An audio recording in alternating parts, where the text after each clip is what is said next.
සමාජ මාධ්‍යමෙන්ම ප්‍රධාන ජනමාධ්‍ය ජාල ඔස්සේ වර්තමාන සමාජය තුළ මහා සංඝරත්නය ඉලක්ක කර ගනිමින් සිදු කෙරෙන විවිධ අන්දමේ නින්දා අපහාසයන්ට වැටබැඳීම සඳහා ගත හැකි ඉදිරි ක්‍රියාමාර්ග පිළිබඳව සාකච්ඡා කිරීමට ත්‍රිනිකායක මහා සංඝරත්නයේ සහභාගීත්වයෙන් විශේෂ සාකච්ඡාවක් පැවැත්වීමට කටයුතු සූදානම් කර ඇත.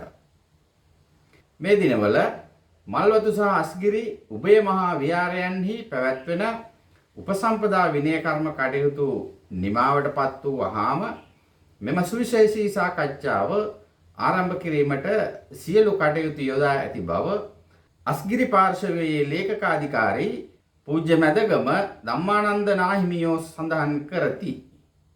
භික්ෂූන් වහන්සේලා විවිධ අයුරින් අපහසුතාවලට හා අවුල් සහගත තත්වයට ඇද දමමින් සමස්ත භික්ෂු ශාසනයම පහත් කොට සැලකීමට ඇතැම් පාර්ශව දරන උත්සාහයන් වැළැක්වීම සහ ඊට එරෙහිව ගත යුතු තීන්දුව තීරණ සම්බන්ධයෙන් මෙහිදී දීර්ඝ වශයෙන් සාකච්ඡා කිරීමට නියමිත බවද උන්වහන්සේ වැඩිදුරටත් පවසා සිටිති.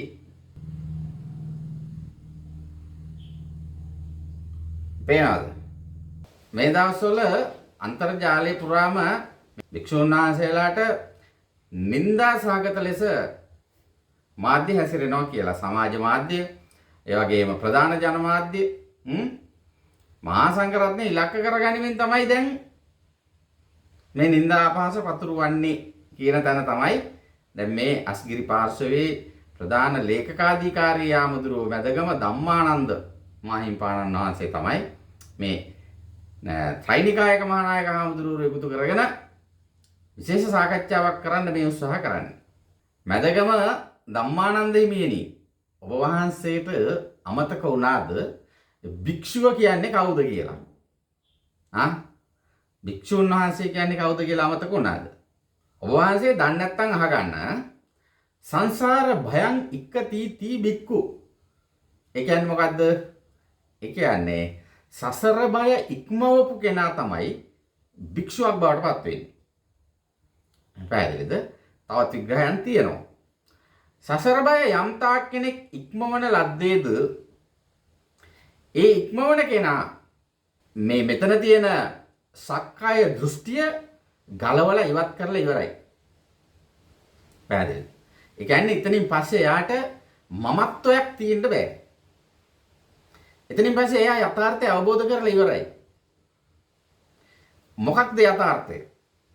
මේ අපේ ඇස කන නාසය හරහා දිවකය හරහා මනසට විද්‍යමාන වෙන මේ සමස්ත ක්‍රියාවලිය ඇත්තක් නෙවෙයි, බොරුවක්, මායාවක් එහෙම කියලා මේක අවබෝධ කරගන්නවා.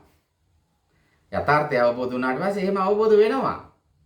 මැදගම ධම්මානන්ද හිමියනි, ඔබ වහන්සේ දැන් මං හිතනවා මේ පරිණත හාමුදුරුවම. ඔබ වහන්සේ අපි හිතනවා දැන් ඔබ වහන්සේගේ උසස් තනතුරේ හැටියට ඔබ වහන්සේ මේ වෙනකොට අඩුම තරමේ මේ බුද්ධ ශාසනය ඇතුලේ පළවෙනි කඩයිම් විභාගය ලියලා ඇති. එහෙම නැත්නම් ඒක පාස් ඇති කියලා අපි හිතනවා. මොකද්ද? සෝතාපන්න භාවය. එහෙම නැත්නම් ඔබ වහන්සේ ඔය තනතුරට ගැලපෙන්නේ නැත. ඇයි? මොන මගුලක්ද කරේ මෙච්චර කාලයක්? අවුරුදු 60ක් විතර වෙලා මේ ශාසනය ඇතුලේ ඔය ඉහළ තනතුරකට එන්න පුළුවන් වුණා නම් මේ බුද්ධ චීවරය දරාගෙන බුද්ධ චීවරයට මුවා වෙලා බුදුදහමේ නාමයෙන් බුදුන් වහන්සේ ඉස්සරහට දාලා වෙන්දේසි කරලා මේ ශාසනය ඇතුලේ ගොඩක් මිනිස්සු හාමුදුරුවෝ විදිහට පෙනී දෙමින් නොඑක ආකාරයේ බුද්ධ ශාසනයට ප්‍රතිවිරුද්ධ දේවල් කරමින් ඉන්නවා. බුද්ධ ශාසනය ඇතුලේ බුද්ධ ශාසනයේ ප්‍රගමණයට බුදුන් වහන්සේ පෙන්නලා දීපු ඒ උත්තරීතර ආර්ය මාර්ගය ඒක අතහැරලා දාලා ඉන්නවා. එහෙම කෙනෙකුට ඒ ආර්ය මාර්ගයේ පළවෙනි සම්දිස්ථානේ පහු කරගන්නවත් බෑ. එයා ෆේල් වෙනවා. බුද්ධ ශාසනය ඇතුලේ බුදුන් වහන්සේ පෙන්නන මේ උත්තරීතර මාර්ගය ඇතුලේ ගමනක් යන්න බැරි කෙනෙක් බික්ඛු වෙනවද? සංසාර බයං ඉක්කතිති වෙනවද? වෙන්නේ නැත. එහෙනම් ඔබ වහන්සේලා සංසාර බය ඉක්මවලා නම් තියෙන්නේ ඔබ වහන්සේලා සෝතාපන්න මාර්ගයෙන් ඇතුල් වෙලා උත්තරීතර අරහන්ත කියන ස්වභාවයට මේ වෙනකොටපත් වෙලා තියෙන්න ඕනේ. එහෙම නැත්තම් එතනින් පහළ ඉඳගෙන සෝතාපන්න භාවයටත් එන්න බැරි නම් ඒ භූමිය ඇතුලේ ඉඳගෙන ඔබ වහන්සේලාට කටක් කරලා ආමන්ත්‍රණය කරන්න කිසිම අවස්ථාවක සුදුසු නැත. ඇයි ඒක විනය විරෝධී. විනය විරෝධී. භික්ෂුන් වහන්සේ නොවන කෙනෙකුට භික්ෂූන් කියලා ආමන්ත්‍රණය කරන්න බෑ. වැරදීනේ. නේද? ඉස්සරලාම භික්ෂුන් වහන්සේ කෙනෙක් බවට පත් වෙන්න ඕනේ. දැන් මේ සමාජයේ මම දන්න භික්ෂුන් වහන්සේලා ඉන්නවා. මම දන්න භික්ෂුන් වහන්සේලා ඉන්නවා.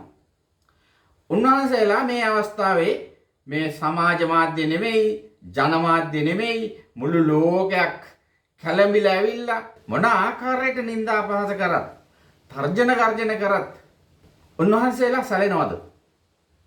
සැලෙන්නේ නැහැ. ඒ නොසැලෙන ස්වභාවයට පත්වීම තමයි භික්ඛු කියලා කියන්නේ. එයාට බයක් නැහැ. එයාට සසර බයක් නැහැ. ඊට මෙහා ඊට පහළ ඉන්නවා නම් යම්තාක් කෙනෙක් එයා භික්ෂුවක් වෙන්නේ නැහැ. පෘථග්ජන භූමියේ ඉන්න සිවුරුකාරයෙක් විතරයි. පැහැදිලිද?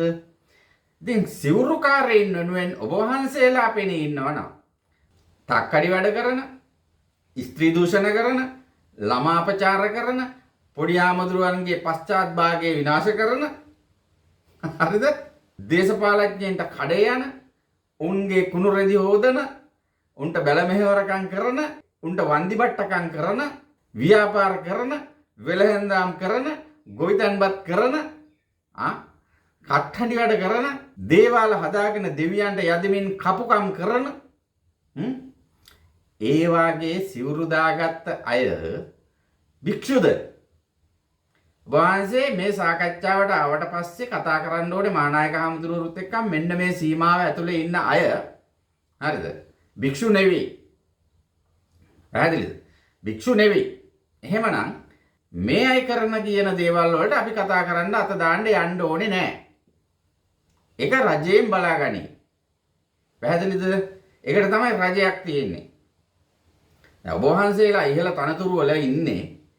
සමහර විට අපි ඉතින් හිතනවා ඔබ වහන්සේලා මේ බුදුන් වහන්සේ පෙන්නපු ඒ උත්තරීතර ධම්ම මාර්ගය අවබෝධ කරගෙන දැන් මේ වෙනකොට ඒ සංසාර බයන් ඉක්ක තීති කියන ස්වභාවයට පත් වෙලා ඇති. එහෙම නැත්නම් ඔය වගේ තනතුරු වලට එන්න බෑනේ. නේද? එහෙම ආවනම් ඒක සුදුසුත් නෑනේ, කැතයිනේ. ධම්මානන්ද හාමුදුරුවනේ මම දකින විදියට මේ සමාජයේ කිසි මාධ්‍ය ජාලාවකින් පුළුවන් නම් ඔප්පු කරලා පෙන්නන්න භික්ෂුන් වහන්සේලාට චෝදනා කරනවා. ඔබ වහන්සේලා යන්න උසාවි. ඔබ වහන්සේලා උසාවි ගිහින් කියන්න අපේ සමාජයේ භික්ෂුන් වහන්සේලාට මෙන්න මේ වගේ ප්‍රතිරෝධයක් තියෙනවා, නිନ୍ଦා අපහාස කරනවා, තර්ජන ගර්ජන තියෙනවා, මේ සියලු සමාජ මාධ්‍ය වහලා දාන්න ඕනි, මේවා තානම් කරන්න ඕනි කියලා ගිහිල්ලා උසාවි දාන්න නඩුවක්. අපි එනවා උසාවියට. හැබැයි ඔබ වහන්සේලා ඒ උසාවිය ඇතුලේ පෙන්වන්න ඕනේ ඔබ වහන්සේලාගේ භික්ෂු භාවය. හරි? ධර්මයට අනුව භික්ෂු භාවයේ උසාවිය ඇතුලේ ඔබ වහන්සේලා පෙන්වන්න ඕනේ. ආණ්ඩු ක්‍රම ව්‍යවස්ථාවට අනුව භික්ෂුන් වහන්සේලා කියලා එකක් මේකේ අර්ථකථනය වෙලා නැහැ. ඒ භික්ෂුන් වහන්සේ කියන්නේ කවුද කියලා අර්ථකථනය කරලා නැහැ. භික්ෂුන් වහන්සේ කවුද කියන අර්ථකථනය තියෙනවා ධර්මයේ තුල. අන්න ඒ ධර්මානුකූල භාවය තුල ඔබ වහන්සේලා උසාවිය තුල නීතිය ඉදිරියේ මෙන්න භික්ෂුන් වහන්සේලාගේ ස්වභාවය කියලා ඉදිරිපත් කරන්න ඕනේ. අන්න ඒ අවස්ථාවට අපිත් එනවා. අපි ඇවිල්ලා කියනවා මෙන්න භික්ෂුන් වහන්සේගේ ස්වභාවය, මෙන්න භික්ෂු ප්‍රතිරූපකයින්ගේ ස්වභාවය, මෙන්න භික්ෂුන් වහන්සේ නමක් ලෙස පිරී හිඳමින් තක්කඩි වැඩ කරන අයගේ ස්වභාවය, චරපුරුෂ සේවයේ යෙදෙන අයගේ ස්වභාවය, රාජ්‍ය නිලධාරීන්ගේ ස්වභාවය, රජයෙන් වැටුප් ගන්න අයගේ ස්වභාවය මෙන්න මේකයි කියලා අපි පැහැදිලි කරලා කියනවා. හොඳද?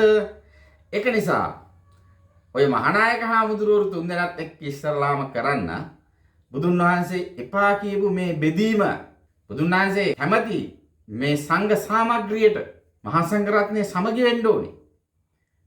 දැන් ඔබ වහන්සේලා මුල ඉඳලම ආදර්ශය දීලා තියෙන මහා සංඝ රත්නයේ බෙදලා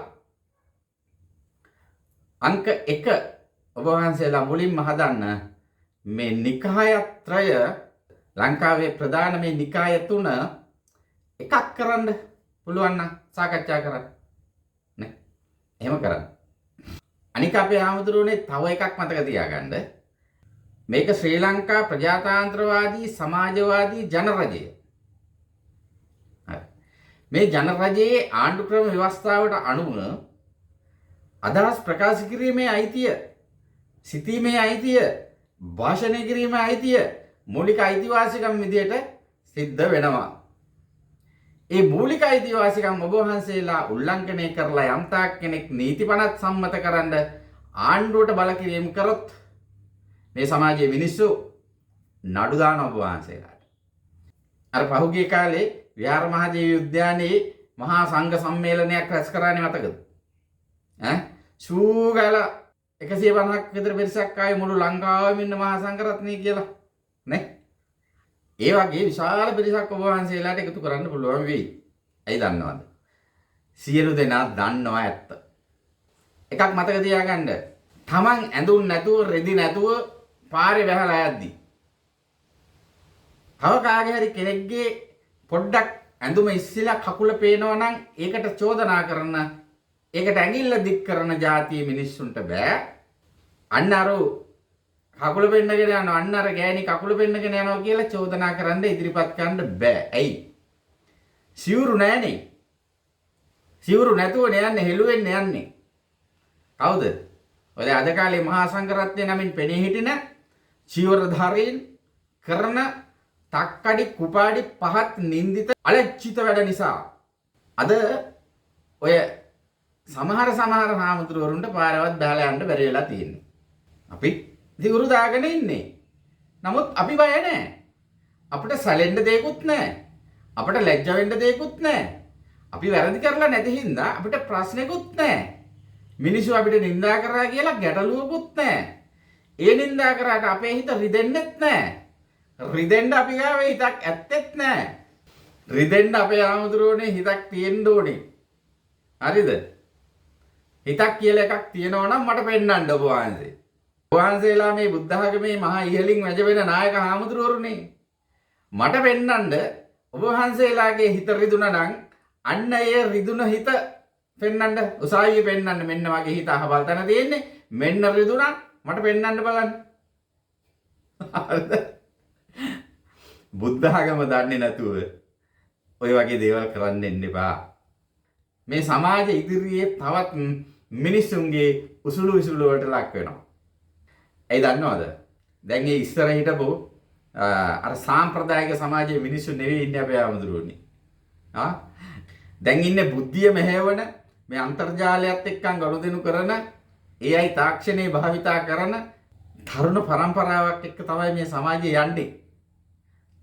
අර සාම්ප්‍රදායික දේශපාලන ක්‍රමයේ වෙනස් වුණා සේම ඉදිරි කාලේදී මම අනාවැකියක් කියන්නම්. මේ සාම්ප්‍රදායික භික්ෂු භූමිකාව කියලා තියෙනවනේ හදාගත්ත එකක් නේද? ඔබ වහන්සේලාගේ ওই තනතුරු තානාන්තර නම්බුනාම සහිත නායක පට්ටම් එක්ක මේ භික්ෂු භූමිකාවක් කියලා එකක් හදාගෙන ආරෝපණය කරගත්ත එකක් තියෙනවනේ. ඒකට ඉදිරි කාලේදී අවසරණයි sorry.com කියලා තමයි කියන්න වෙන්නේ. පැහැදිලිද? ඒ හින්දා ඔය වැඩේට නිකන් අත දාලා අත පුච්ච ගන්නේ නැතුව ඔබ වහන්සේලා බුදුන් වහන්සේ පෙන්වපු මාර්ගය අනුගමනය කරන්ද. එතකොට ඔබ වහන්සේලාගේ හිත රිදෙන්නේ නැහැ. හරිද? ඕනම කෙනෙක් නිඳා කරයි, අපහාස කරයි, තර්ජන කරයි, පහර දීම් වලට ලක් කරයි. අවසාන වශයෙන් මුගලන් හාමුදුරුවන්ගේ කතාව මතක් කරගන්න.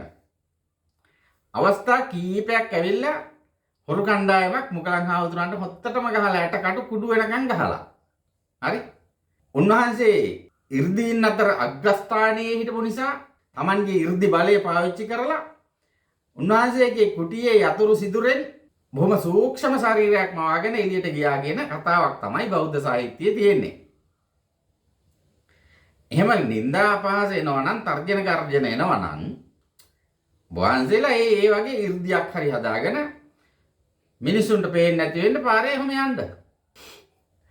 එහෙම මිනිස්සුන්ට පේන්නේ නැතුව, මිනිස්සුන්ගෙන් ඇහෙන්නේ නැතුව, මුකුත් ඇහෙන්නේ නැතුව යතුරු හිලකින් හරි රිංගලා යන්න. එතකොට ප්‍රශ්නේ ඉවරයිනේ. මිනිස්සු කෑ ගහන එක, මිනිස්සු කුපිත වෙන එක, මිනිස්සුන්ගේ දෝෂාරෝපණයට ලක් වෙන එක අපේ ආමතුරුවනේ මේ අද ඊයක තියෙන එකක් නෙමෙයි.